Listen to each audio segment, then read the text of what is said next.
ഇരുമ്പാണി തട്ടി മുളയാണി വെച്ച് പൊൻകരം കൊണ്ട് ചുരിക വളയ്ക്കാൻ കൊല്ലന് 16 പണം കൊടുത്തവൻ ചന്തു. മാറ്റം ചുരിക ചോദിച്ചപ്പോൾ മറന്നുപോയെന്ന് കളവ് പറഞ്ഞവൻ ചന്തു. മടിയിൽ അംഗത്തളർച്ചയോടെ കിടക്കുന്ന വീരന്റെ വയറ്റിൽ കുത്തുവിളക്കിന്റെ തണ്ട് താഴ്ത്തി മാറ്റാൻ കൂട്ടത്തിലേക്ക് ചാടി രക്ഷപ്പെട്ടവൻ ചന്തു.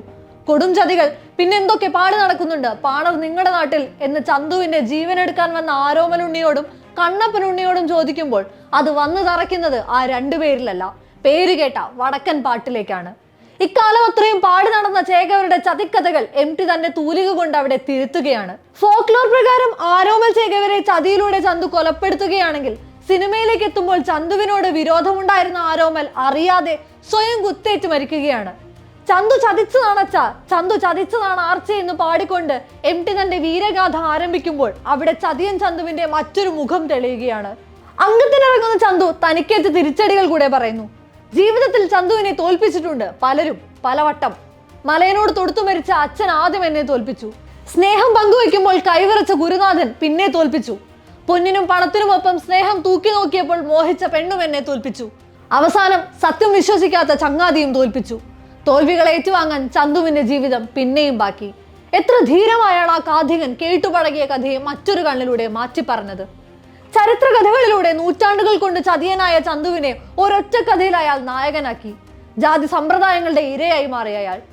യഥാർത്ഥ കഥ ഇതൊന്നുമല്ലെന്നറിഞ്ഞിട്ടും മലയാളികൾ ആ ചന്തുവിനെ സ്വീകരിച്ചു.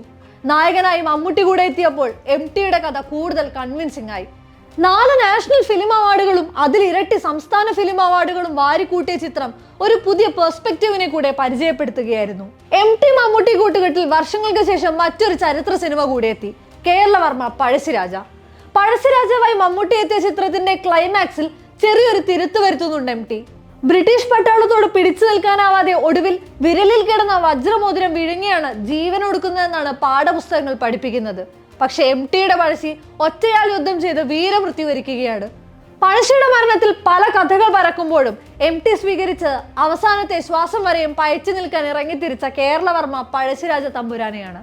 സന്തോഷ് ശിവന്റെ സംവിധാനത്തിൽ 2011 പുറത്തിറങ്ങിയ ഉറുമിയിലും എഴുത്തുകാരൻ ശങ്കർ രാമകൃഷ്ണൻ അത്തരമൊരു തിരുത്തൽ നൽകിയത് കാണാം. ചിത്രത്തിൽ വാസ്കോഡി ഗാമയെ കേളു കൊല്ലുന്നുണ്ട്.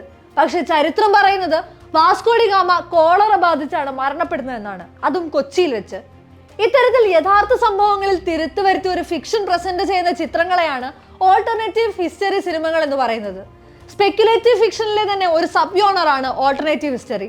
ചരിത്ര സംഭവങ്ങളെ പുനർവിചിന്തനം ചെയ്യുന്ന ഇത്തരം സിനിമകൾ ചരിത്രത്തിലെ പ്രധാന സംഭവങ്ങൾ മറ്റൊരു തരത്തിൽ വെളിപ്പെട്ടിരുന്നെങ്കിൽ ലോകം എങ്ങനെ വ്യത്യസ്തമാകുമായിരുന്നു എന്നുകൂടെ ഓർമ്മിപ്പിക്കുന്നു.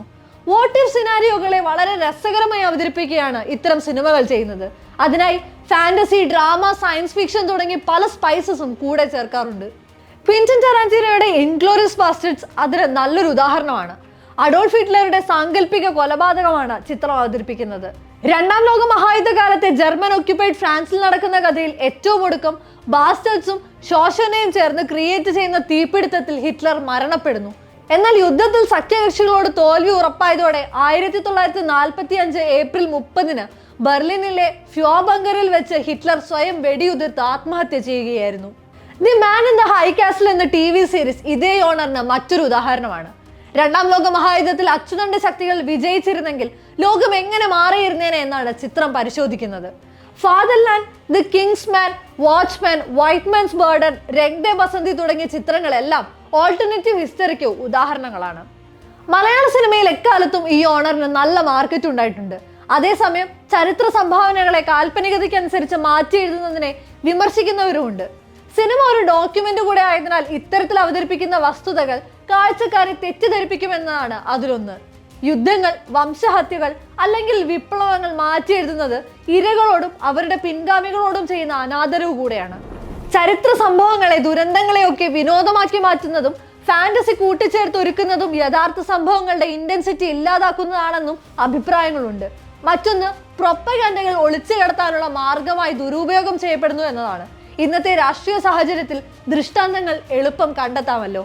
ഇത്തരം നിരവധി ആരോപണങ്ങൾ നിലനിൽക്കുമ്പോഴും ഒരു ലക്കി ഓണർ കൂടിയാണ് ഓൾട്ടർനേറ്റീവ് ഹിസ്റ്ററി. അവിടെ ഫിലിം മേക്കറുടെ ചരിത്രബോധവും അയാളുടെ കാഴ്ചപ്പാടുകളുമാണ് മുഖ്യം. മലയാളത്തിൽ ആസിഫ് അലി നായകനായി എത്തുന്ന രേഖാചിത്രം ഇത്തരം ഒരു കഥയാണ് പറയുന്നത്. ഒരു പോലീസ് അന്വേഷണത്തിന് പുറകെ സഞ്ചരിക്കുന്ന ചിത്രം ഒരു അഭിനേത്രിയിലേക്കാണ് എത്തി നിൽക്കുന്നത്. കാതോട് കാതോരം എന്ന സിനിമയുടെ സെറ്റിൽ നടക്കുന്ന സംഭവം എന്ന ട്രെയിലറിൽ സൂചന നൽകുന്ന ചിത്രം ഒരുപക്ഷെ കേരളത്തിലെ ഏതെങ്കിലും സുപ്രധാന കൊലപാതകങ്ങളിലൂടെയാകാം സഞ്ചരിക്കുന്നത്. പ്രീസ്റ്റിന് ശേഷം ജോഫിൻ സംവിധാനം ചെയ്യുന്ന ആസിഫ് അലി അനശ്വര രാജൻ ചിത്രം ഏതൊക്കെ ചരിത്ര സംഭവങ്ങൾക്കുള്ള ഓൾട്ടർനേറ്റീവ് ആണ് പറഞ്ഞു പോകുന്നതെന്ന് നിങ്ങൾ കണ്ടു തന്നെ മനസ്സിലാക്കൂ.